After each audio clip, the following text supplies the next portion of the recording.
Ahí está.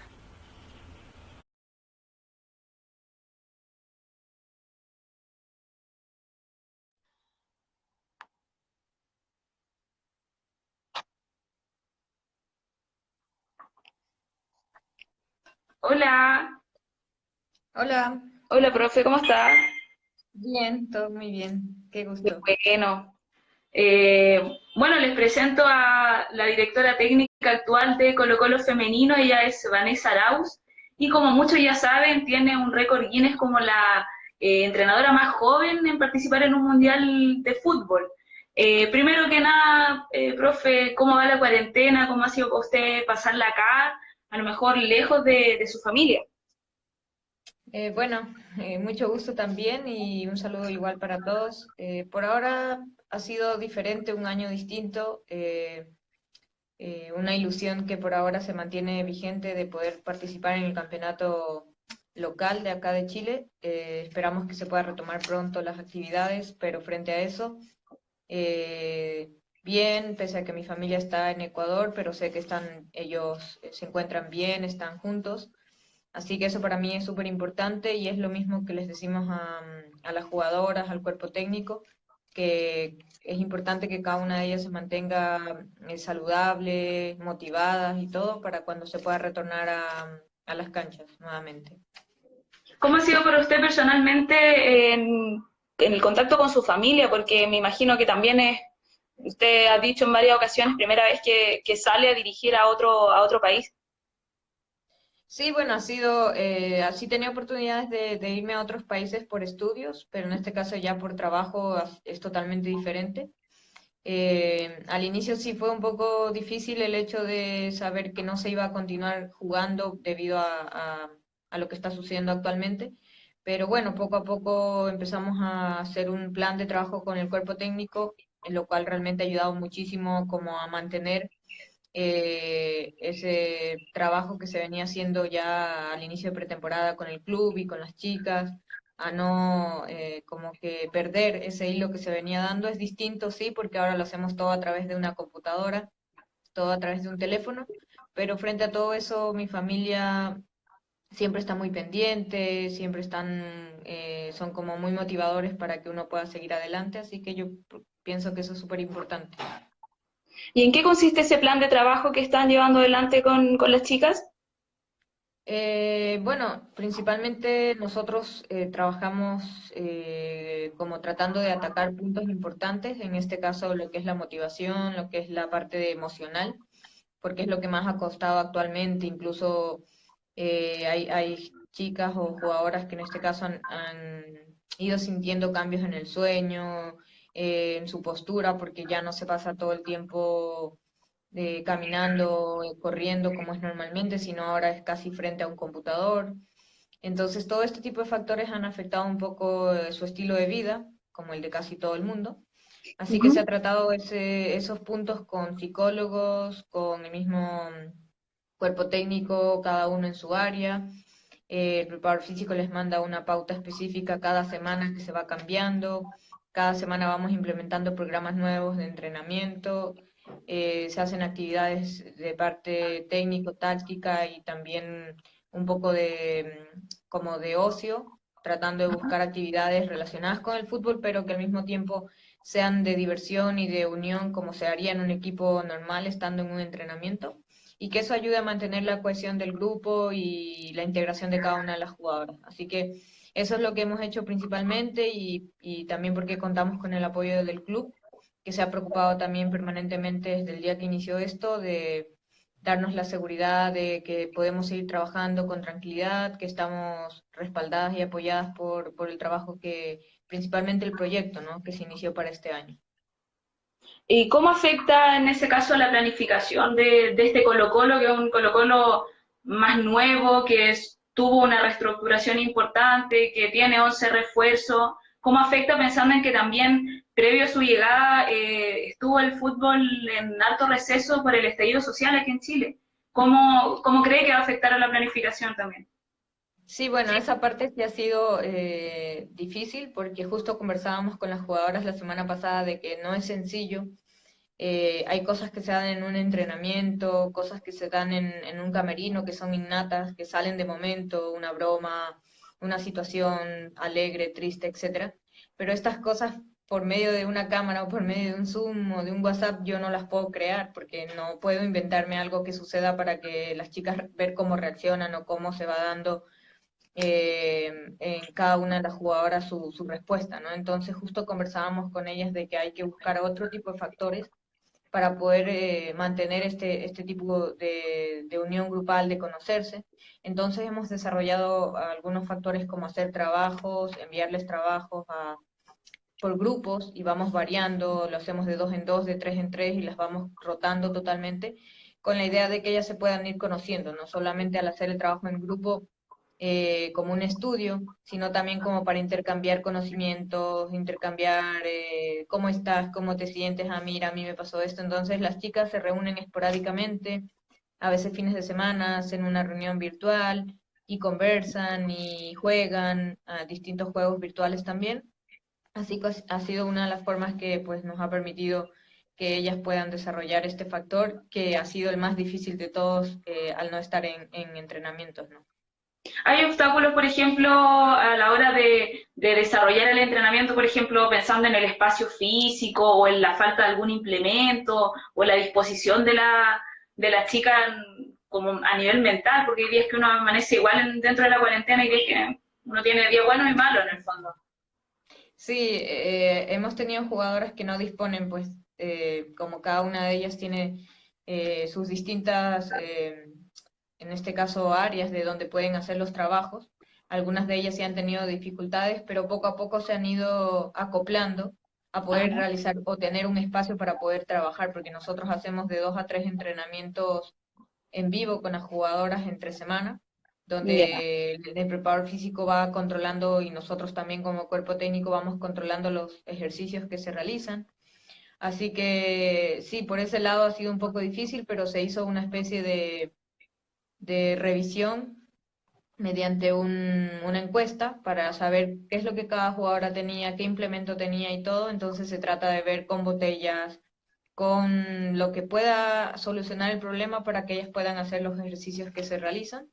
Y bueno, Ya. eso es lo que a nosotros nos ha ayudado muchísimo para que las jugadoras se vayan adaptando a lo que nosotros les vamos pidiendo y bueno, como te mencionaba, lo vamos cambiando semana a semana para que las chicas mismas puedan tener también mucha variación y eso les permita a ellas siempre estar motivadas, porque como lo decías, hay días que alguna jugadora nos dice, profe, para mí es difícil, hoy no me siento con mucho ánimo, siento que esto no va a acabar nunca y justo como lo mencionaba, salían del estallido social, ya se retomaba el campeonato nuevamente y ahora pasó esto. Entonces algunas sienten como que todavía no se logra dar el campeonato. Y al final es importante el poder conversar con un psicólogo, con una psicóloga, con el mismo cuerpo técnico y se van saliendo de dudas, se van ellas desahogando y eso les permite siempre estar mejor y levantarse con mejor ánimo y mucho más motivadas. Profe, ahora pasando quizás a otro tema como más personal, ¿por qué decidió venir a Chile y ejercer aquí en Colo Colo? Bueno, yo la verdad estaba en Ecuador cuando me hicieron la llamada y fue de sorpresa porque yo estaba un poco tratando de buscar por ir a lo que era Europa, era como mi siguiente paso porque yo justo regresaba de realizar un máster allá. Ajá. Pero cuando me llamaron, la propuesta para mí me pareció súper interesante, más que nada el proyecto, el hecho de venir a un país donde hace poco se había clasificado al mundial, yo entendía muy bien lo que es eso porque lo vivimos en Ecuador y el cambio social que se genera, el cambio de impacto es muy bueno, muy interesante. Así que me parecía súper oportuno el proyecto y la gente también de acá, muy motivada para apoyar al fútbol femenino, principalmente en Colo-Colo. Así que fue por eso que tomé la decisión de venir frente a todo, porque siempre me decían igual, piénsalo bien, es difícil y recién Chile está saliendo del tema social, de las cosas que están pasando, pero para mí creo que mi país también justo pasaba por una situación parecida. Muy Hace unos parecido. meses atrás había pasado por lo mismo. Así que yo dije, bueno, tanto sea quizá en Ecuador, en Chile o en otro país, pueden pasar distintas cosas y al final uno va con la ilusión de trabajar, de desarrollar un proyecto, ¿no? Y eso fue lo que me motivó al 100% y de tratar de dejar una huella en Chile. Y la verdad que al venir las personas que conocí, súper muy buenas, extraordinarias, el cuerpo técnico, las jugadoras, y eso es lo que también me mantiene súper motivada de estar acá. ¿Cuál es la diferencia más grande o más evidente que se puede ver entre el fútbol en Ecuador, fútbol femenino y el chileno? Bueno, yo creería que por ahora quizá es el tiempo que lleva el campeonato nacional, porque acá en Chile empezó desde el año 2008 y Ajá, en Ecuador se empezó a jugar desde el año 2013 ya en seguido, porque al inicio no era así, era de manera esporádica. Y eso quizá yo veo como una estructura con mayor desarrollo aquí en Chile por ese aspecto, ¿no? Ahora si nos vamos por el lado de las jugadoras, hay jugadoras que tienen características diferentes porque, bueno, cada país marca cierto tipo de jugadoras, pero claro. aquí en Chile hay jugadoras con muy buena técnica, con desarrollados los dos perfiles, muy buenas tácticamente, y en Ecuador se ve jugadoras también un poco también en la potencia, según también de la zona que vengan, porque nosotros tenemos costa, sierra, y eso quizás sean una de las variantes que yo he podido observar hasta ahora.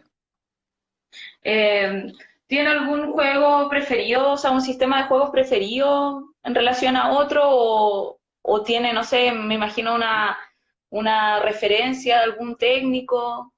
¿Cómo lo hace para trabajar? Bueno, en realidad siempre todo va acorde al tipo de jugadoras que uno tenga.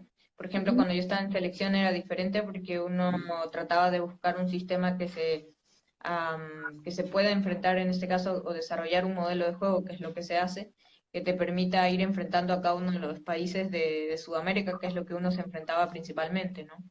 Ahí normalmente yo utilizaba el 4-4-2 o el 4-1-4-1 al Mm, venir ya. acá a Chile por el tipo de juego y lo que también Colo-Colo era una de sus formas de ver un fútbol o un juego mucho más rápido, No, ok, sí. era el 4-3-3 en este caso, o el 4-3-2-1 o el 4-2-3-1, que son como las variantes en base a lo que hemos podido nosotros adaptar. Pero el sistema principal que estuvimos desarrollando durante la pretemporada, durante los partidos previo a la Noche Alba y el primer partido contra Puerto Montt, Ajá. fue en base al 4-3-3 y al 4-2-3-1. Y es muy diferente también ese sistema de trabajar con una selección y ahora un club. Bueno, la diferencia es que en este caso, pues, es el tiempo de trabajo, yo diría, como factor principal, Ya. porque quizá otro factor pueda ser el de que uno escoge a las jugadoras y puede decir, a ver, para este microciclo tengo 20 y de esas 20 me quedo con 10 y después vuelvo a llamar a otras y así voy rotando, rotando, rotando. Pero tengo tiempos mucho más cortos de trabajo. No son todas las semanas, sino son 3 días, a veces 4 días y después no las vuelvo a ver sino en 15 días. Acá en un club es de lunes prácticamente a sábado o de martes a domingo y la diferencia está en que el trabajo se hace semana a semana con digamos, con un objetivo más a corto plazo, que es partido, partido, partido. En una selección el objetivo es un solo torneo de 30 días, de 20 días, con la primera fase 5 partidos o si no 7 partidos. Entonces esa quizá puede hacer la diferencia en cuanto a primer objetivos, en cuanto a la parte de la carga física, porque se tiene que ir adecuando y se tiene que ir en este caso pausando o controlando principalmente, a diferencia de una selección. Y ahora ya entonces centrándonos en este trabajo de selección, bueno, yo creo que muchos saben, o la mayoría para los que nos están escuchando, la profesora tiene un récord Guinness como la entrenadora más joven en participar en un mundial, en este caso el de Canadá en 2015. Bueno, más allá de la pregunta obvia del impacto que debe haber tenido, me salta la duda de saber cómo a nivel mental, de determinación, de primero asumir la dirección técnica, después liderar quizás la clasificación de Ecuador de manera histórica y después enfrentar a lo mejor este récord Guinness, ¿cómo lo hizo? Bueno, para mí sí siempre fue así como, realmente no era mi meta principal, fue algo que se dio como casi que a mitad de cuando yo empecé a dirigir, Ujú. porque el reto mismo de asumir para dirigir la selección de Ecuador no fue nada sencillo. Yo apenas tenía 24 años cuando lo asumí y mi Ujú. experiencia era muy poca, pero ya me lo habían ofrecido antes, casi hace un año atrás, y yo mismo dije que no porque yo sentía que realmente ahí no estaba preparada y no tenía casi ningún tipo de experiencia dentro de Ujú. lo que era una selección. Entonces yo preferí ser asistente primero, vivir un poco la experiencia, y si más adelante se daba la propuesta, pues bien, y si ya no se daba la oportunidad, pues bueno, las cosas pasan por algo, ¿no? Pero para mí fue importante darme ese tiempo, entenderlo, y así mismo fue lo del récord, porque para mí no es algo que me marcó mucho en lo importante de saber que cuando uno se esfuerza por algo, al final las cosas llegan, ¿no? Tienen su resultado. Y lo único que yo llevo como mayor recuerdo de haber obtenido el récord es que cada vez que yo lo tengo, aquí en Chile no lo tengo, pero en mi habitación en Ecuador, yo lo tenía pegado al lado de mi cama. Ya. Entonces, había ocasiones que, no voy a mentir, me levantaba, me bajaba y pasaba de largo, no, ni cuenta me daba. Pero un porcentaje bastante alto lo miraba. Casi siempre lo tenía que ver para irme a dormir. Y era como un tipo de recordatorio, de visualización, de que si uno realmente se esfuerza por algo, lo puede hacer. Y ese era mi recordatorio principal de decir que yo podía haber hecho, o sea, que yo pude hacer algo que muchos me dijeron que era imposible de hacerlo y lo hice, y que quizá mucha gente al inicio no nos apoyaba como debía de hacerlo para que eso pasara. Entonces, como que a pesar de que ese tipo de situaciones sucedan todavía hoy en día, si uno se propone luchar y seguir adelante, pues ese es el mejor récord que uno puede conseguir, como que no fallarle a los proyectos y a los sueños que uno tiene. Ese sería como quizás el lema que caracteriza su carrera. Sí, la verdad sí, porque siempre he sido muy perseverante y como, no sé, siempre he tratado de no rendirme ante las adversidades o poner la mejor actitud frente a las cosas. Por ejemplo, actualmente yo quizá podría haber dicho, no, bueno, me regreso a Ecuador, Ujú. no es a lo que yo vine, Claro. o la situación es difícil, pero realmente día a día, y debo decir que gracias al apoyo del cuerpo técnico y de las jugadoras también, lo han hecho súper sencillo, porque uno trata de ver lo mejor, se ingenian las cosas para poder hacer cosas divertidas para las jugadoras, hacer cosas diferentes. He aprendido un montón de juegos y plataformas, de documentales y cosas para poderles dar a las jugadoras. Y eso me parece que al final a mí me abrió una puerta diferente, que quizás si yo no hubiera querido buscarla, pues no lo hacía y solamente me centraba en lo negativo. Pero al final siempre es cuestión de actitud. Eso es como parte esencial de mi filosofía de vida. ¿Tiene alguna referencia de director técnico o de algún futbolista, mujer, hombre, que recuerde y que siga? Bueno, de entrenadoras, admiro muchísimo a Pia Sonhayet, una entrenadora de Suecia. Sí. Ella dirigió la selección de Estados Unidos y bueno, tuve el gusto de conocerla en el Mundial Sub-17 de Uruguay en el 2018, y es una persona que he admirado siempre desde pequeña, desde que empecé mi carrera como entrenadora, por su Ujú. forma de trabajo, por su sencillez y porque siempre se preocupa mucho de la jugadora principalmente, tomando en cuenta en este caso una formación integral. Como jugadora, pues en lo personal, si es un jugador hombre, he admirado mucho a Ronaldo, pero a Ronaldo Nazario, Sale. al Ronaldo más antiguo.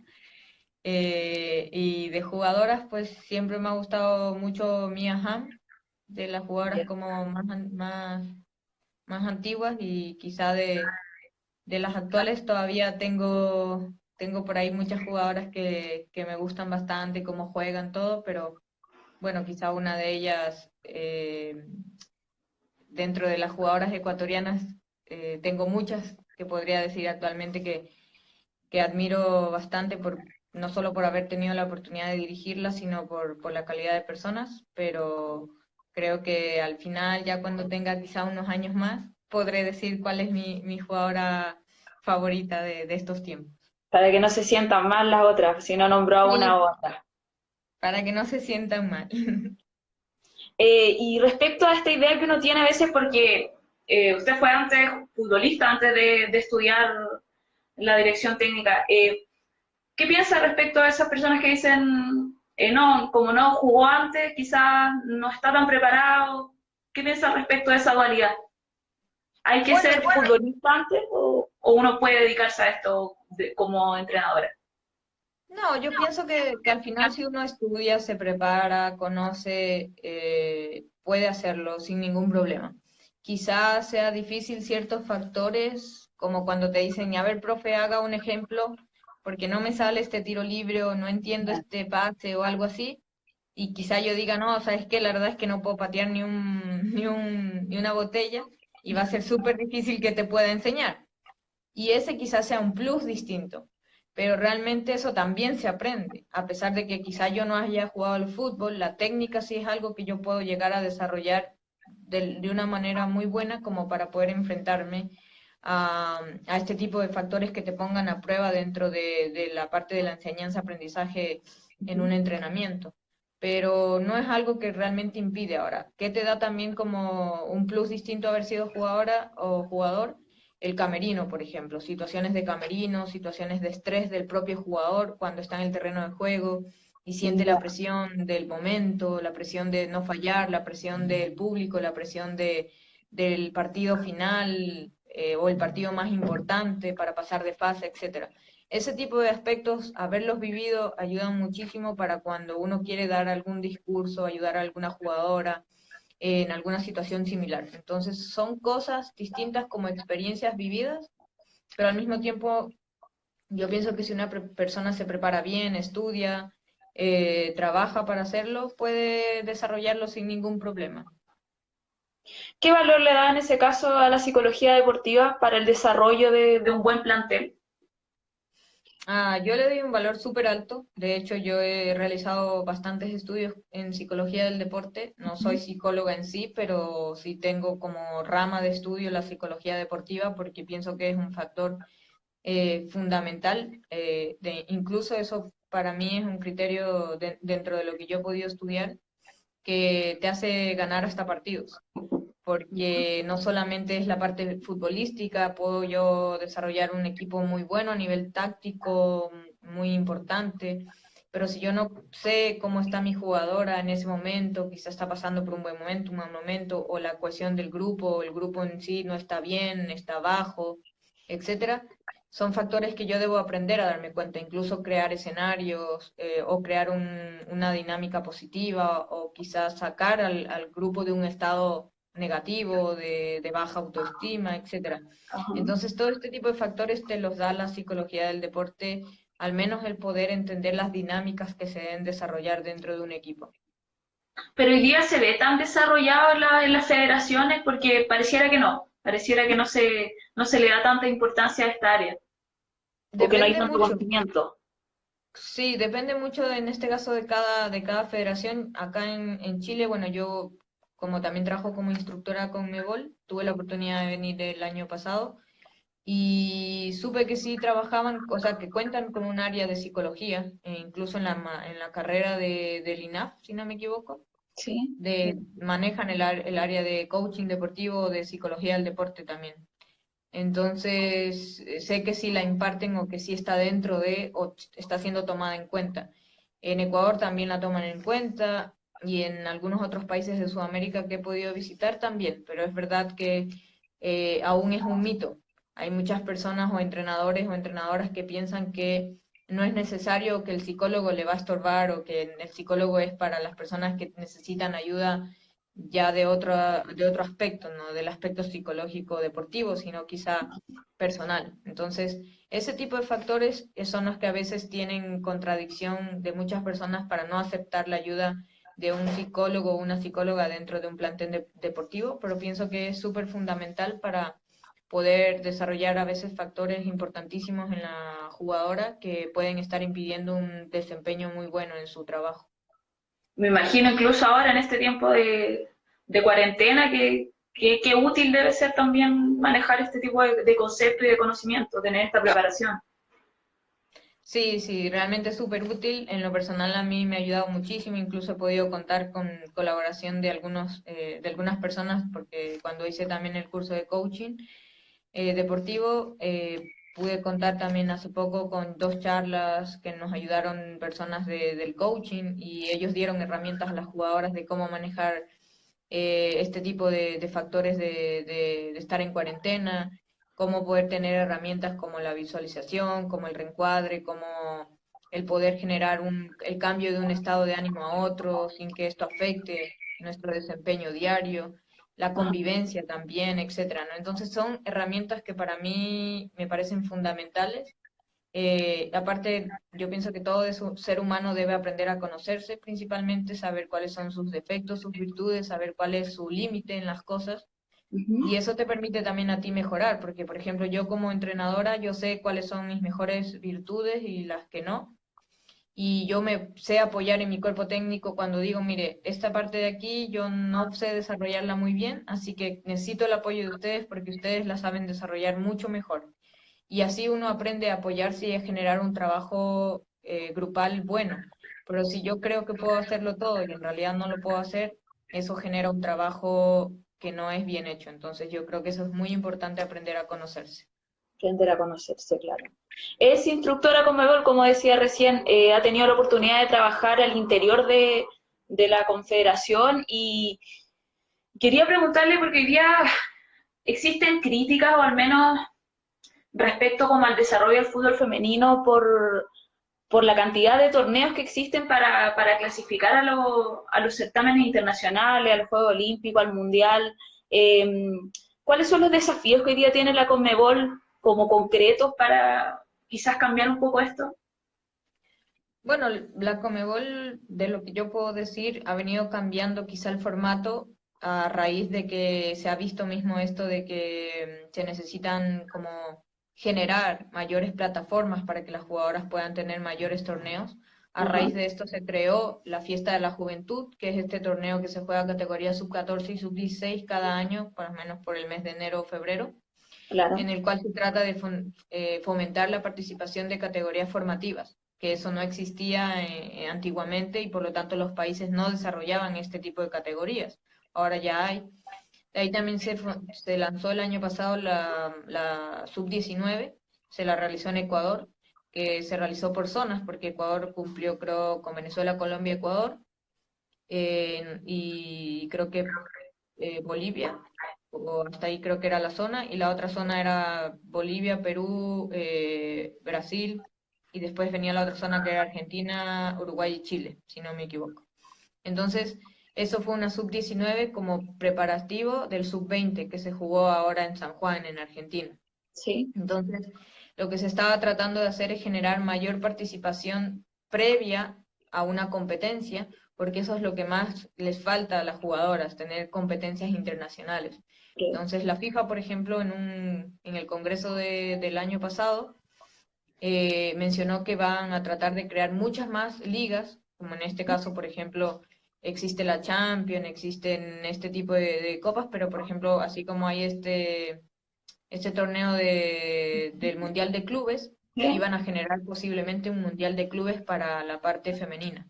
Entonces esto iba a generar que la Copa Libertadores tenga participación ya internacional con las que ganen otros torneos de otros países, ¿no? Y Ujú. también quizás generar la Copa Sudamericana para la Sí. parte femenina. Entonces, este tipo de proyectos y factores siempre van de la mano, no solamente por la parte de la Conmebol, sino también se van dando en base a las competencias que se va pidiendo de la parte de FIFA, de la parte como del resto de competencias. Y eso es lo que principalmente tiene como desafío la Conmebol actualmente, ¿no? ¿Qué tan importante también es promover la profesionalización del fútbol femenino en los distintos países? ¿Cómo va a impactar quizás también a las oportunidades que puedan tener las mujeres ahora de aquí al futuro? Bueno, yo creo que es súper importante porque muchas jugadoras antiguamente no podían vivir del fútbol. ¿Ya? Actualmente hay países en los cuales todavía no se puede vivir del fútbol. pero la profesionalización ayuda a que sí se dé ese paso, no quizá al 100% porque no todos los clubes tienen la posibilidad de pagar económicamente lo que se pide o lo que se necesita para poder decir yo puedo vivir del fútbol al 100%, pero sí es un paso importante que te permite decir que ya tienes una seguridad de contrato, que ya tienes una seguridad de una estabilidad, al menos económica, una estabilidad contractual y una estabilidad que te permite decir, bueno, voy a hacer estos planes, este año quizá el equipo no me puede pagar tanto, pero me compenso con esto y ya el próximo año quizá puedo ascender a tal parte o irme a otro país, etcétera, pero ya empiezo a entrar a una red donde trabajo en fútbol y ya soy parte de un sector profesional. Y eso es lo que va a generar el cambio de pasar del amateur al profesionalismo. Y esperamos que se dé pronto en todos los países, porque eso ha generado un cambio muy importante en los países que lo tienen, en Estados Unidos, en Europa, en otros países más, en Asia, continentes en este caso. Y en este momento nosotros necesitamos de eso, Sudamérica necesita que casi todo Sudamérica tenga fútbol profesional porque son muy pocos los países que lo han hecho y al hacerlo pues se ve un cambio súper importante, pero mantenerlo es el reto que busca todo país al hacerlo, ¿no? Profe, para distendernos un poquito, estaba leyendo que usted tiene una forma particular de celebrar los goles. ¿Cómo eso? Bueno, depende, si es la que cuando una jugadora viene yo voy corriendo para el lado contrario, eh, porque esa era la que las jugadoras me reclamaban principalmente, que cuando ellas venían a celebrar un gol conmigo, yo normalmente antes de que ellas llegaran, yo iba para el lado contrario porque el preparador físico Ujú. tiene una explicación. El preparador físico siempre está parado casi del córner normalmente a la izquierda de la banca, cuando uno está dirigiendo. Entonces, cuando metíamos un gol, yo normalmente lo iba a celebrar con el preparador físico y yo corría para ese lado, pues, y las jugadoras venían de frente. Entonces, siempre al final me reclamaban y me decían que cuando me buscaban para dedicarme el gol, nunca me encontraban, que yo siempre había corrido para el lado contrario. Entonces, eso pasó muchas veces que al final ya se volvió como una tradición. Así que es por eso que tengo una forma muy, muy graciosa de celebrar los goles, Y según la jugadora. eso se dio también para el gol contra Trinidad y Tobago, que les dio la clasificación al Mundial, ¿verdad? Sí, sí, efectivamente está en video. Yo incluso ahí pegué un salto súper grande porque el preparador físico era más Sí. alto. Entonces sí fue muy, muy gracioso para mí, siempre lo recuerdo y fue muy emotivo, ¿no? Igual al final ya faltaban 5 o 4 minutos para acabar el partido y era como que uno podía sentir que ya era todo, que ya lo que tanto habíamos buscado y luchado pues se pudo cumplir. Era el momento quizás porque el gol lo marcan al minuto 91 cuando el partido ya estaba terminando. Sí, lo marcamos al minuto 90 más ya casi 91 y de ahí quedaron como 3 minutos de reposición prácticamente, donde ya el equipo lo único que hizo fue tratar de mantener y acabar el encuentro, porque ya prácticamente sabíamos que habíamos podido clasificar al Mundial.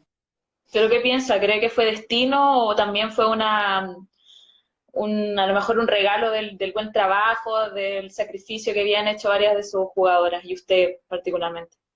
Sí, bueno, yo realmente pienso que fue una mezcla de todo, que era necesario que pasara para que Ecuador entienda el cambio que se tenía que dar, como pasó acá en Chile también, Ajá. que era necesario que nosotros tuviéramos esa oportunidad porque se había trabajado muy duro para hacerlo casi un año para poder llegar a esa clasificación, porque no solamente era de la época que yo empecé a trabajar, ellas, muchas jugadoras venían desde el año 98, porque habían chicas desde ese año que estuvieron en la selección y otras del 2000, 2003, etcétera. Entonces Ujú. yo creo que ellas fueron la representación de todas las chicas que se fueron quedando en el camino porque dijeron, bueno, ya no puedo dedicarme más al fútbol y ahora me tengo que dedicar a mi familia, a trabajar, a estudiar y al final fue una lucha de todas. Así que yo creo que el triunfo que se lo dedicamos no solamente al país, pero Ujú. fue principalmente a cada una de las jugadoras que pudieron o que en ese momento no pudieron tener la oportunidad de estar, pero sí lucharon para ser parte de esa clasificación. ¿Hay alguna otra meta que quiera cumplir o va paso a paso viviendo el presente? Antes sí tenía muchas, pero las fui cumpliendo, la verdad, bastante rápido, quizás de una manera muy particular, porque tenía como muchos objetivos, como entrar a una selección, clasificar a un mundial, Ujú. como poder vivir un mundial con FIFA trabajando para ellos, la Conmebol, etcétera, y se fueron cumpliendo paso a paso, así que ahora mi meta es Colo-Colo, poder culminar el proyecto que tengo acá, tratar de que ese proyecto se extienda, que este proyecto crezca mucho más, es mi proyecto inicial, poder concretar con las jugadoras un factor muy importante. Y de ahí sí paso a paso, porque en esta cuarentena yo ya tenía la filosofía de que la vida se vive día a día y que uno va aprendiendo de cada día un factor importante en la vida, pero ahora Ujú. lo he reforzado mucho más porque al final tener muchas expectativas a futuro o vivir solamente en el pasado en lo personal no ayuda y ayuda muchísimo el saber que cada día uno puede ir construyendo algo muy importante y la verdad he conocido personas muy buenas acá en Chile. Es un país que me ha acogido bastante bien y me siento muy contenta por eso. Así que ese es el proyecto que más quiero poder hacerlo bien y que se dé, que sea el campeonato acá con Colo-Colo. Y quizás situándose en que, como estamos ahora en cuarentena, es difícil hacer tantas proyecciones. ¿Cómo vive el día a día en cuarentena? ¿Cómo sería un día cualquiera de Vanessa Arauz en cuarentena acá en Chile? Bueno, normalmente es levantarme, tomar desayuno, prender la computadora, revisar los trabajos que se tiene de la semana con cada día, porque cada día tenemos un trabajo para las jugadoras. Ajá. Este, hablar con cada una de ellas no todo el tiempo, no todo el día, sino se va haciendo por distintos días que se va conversando con las jugadoras según las preguntas que ellas tengan o según lo que uno vaya viendo. Y así pues se va tratando como de monitorearlas permanentemente, no solamente lo hago yo, lo hace el cuerpo técnico también.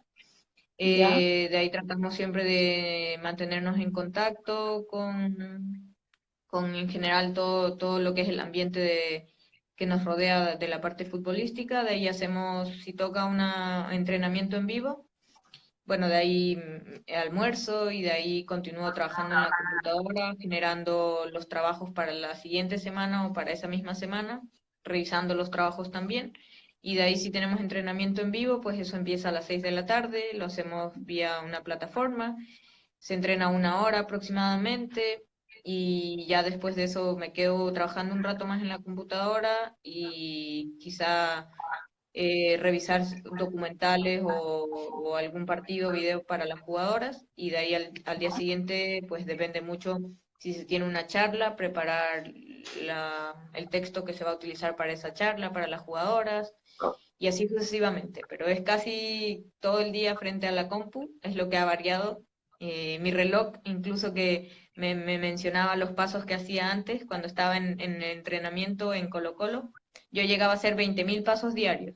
Ahora Wow. si llego a hacer 700 es mucho, porque voy de la habitación al living, de la habitación al living y no voy más. Todo el rato así. Pero ¿y en Sí, qué momento hay algún hobby? Porque veo que es puro trabajo.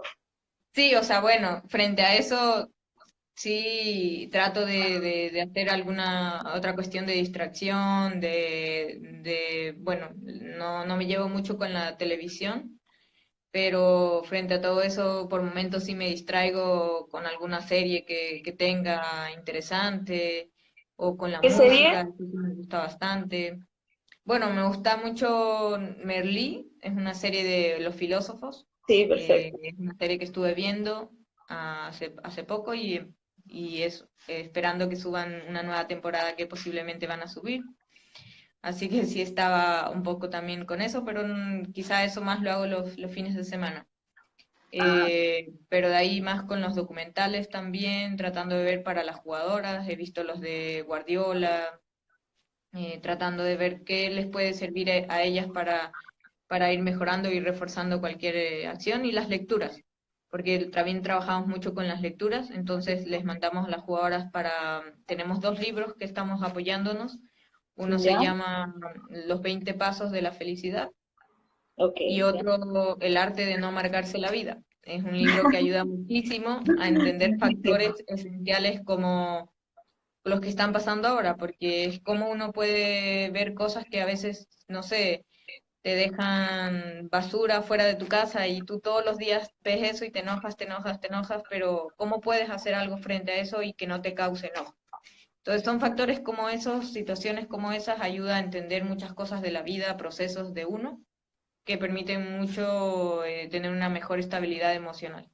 Así que esas son las cosas que más me distraen. Extraño muchísimo andar en bicicleta, que esa sí era una de las cosas que siempre hago, normalmente donde voy, pero bueno, por la cuarentena prácticamente no se puede hacer. Lo hago solamente cuando me toca por A o B ir a comprar algo, ir a ver algo, así que ese sí es lo que más extraño también.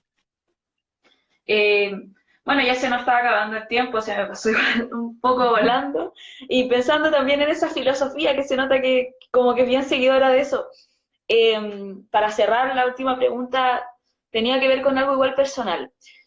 Si nos pusiéramos en el caso hipotético que, por ejemplo, el año pasado, el 31 de diciembre del año pasado, nosotros tuviéramos conocimiento de que iba a venir esta pandemia, ¿qué le hubiera dicho Vanessa Arauz de ese 31 de diciembre a la de hoy día para que enfrentar esta situación que hoy día aquí en Chile, por ejemplo?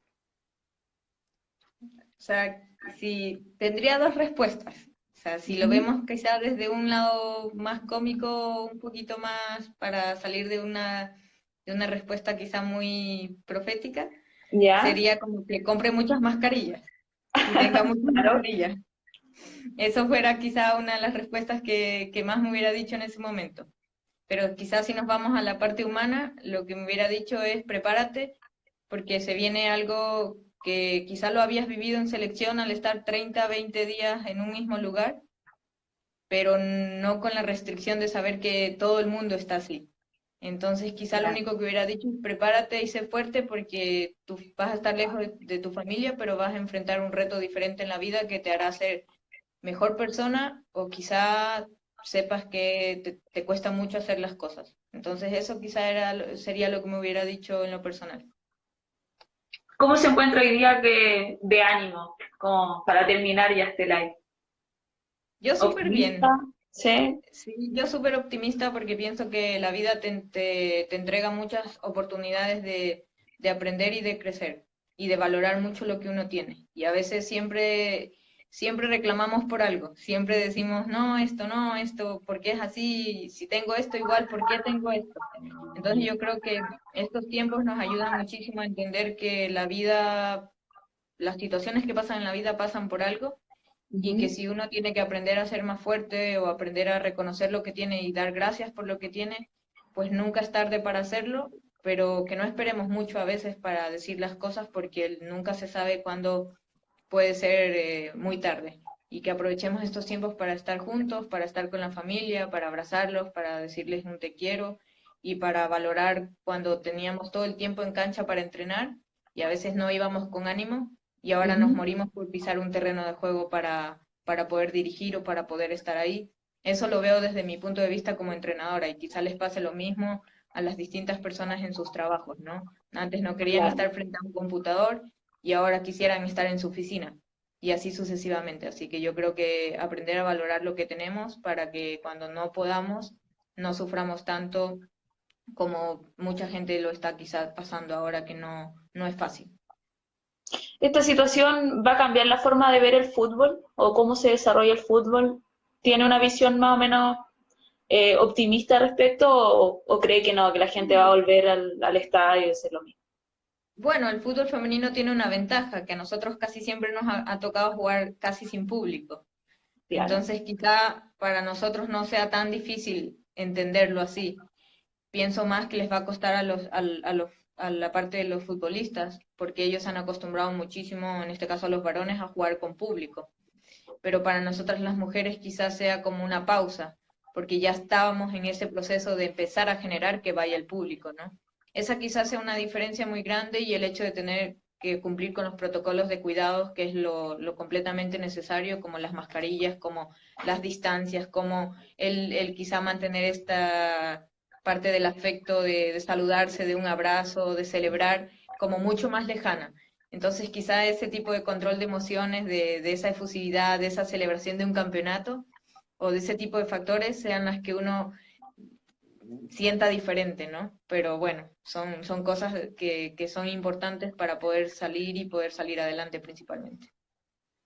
Profe, muchas gracias por la entrevista, por este live, por tenerla a disposición y le envío un abrazo virtual gigante para que, no sé, pues, en una próxima ocasión nos podamos encontrar, el mejor de los éxitos y ojalá que salgamos luego de esta pandemia para que vuelva el fútbol. Seguro, muchísimas gracias también, la verdad me he divertido mucho y nada, esperar que pronto nos podamos ver en vivo y que el Claro, de fútbol todas vuelva maneras. pronto, porque lo extrañamos mucho y que a cada una de las personas se cuiden mucho y nos vemos pronto, ojalá cada uno ya fuera de casa, ¿no? Chao, profe, gracias.